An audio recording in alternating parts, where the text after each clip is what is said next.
জননেতা জনাব ডক্টর হাসান খালিদুজ্জামান আগামী শুক্রবারের সমাবেশে দল দলে যোগদান করে সমাবেশকে সাফল্যমণ্ডিত করার জন্য অনুরোধ করছি।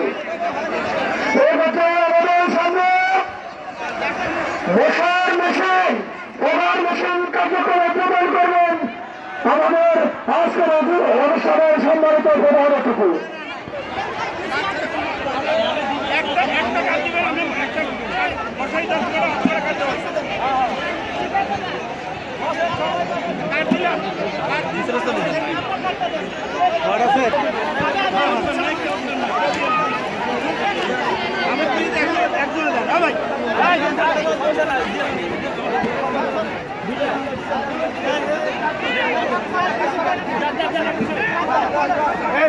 বাইরে থেকে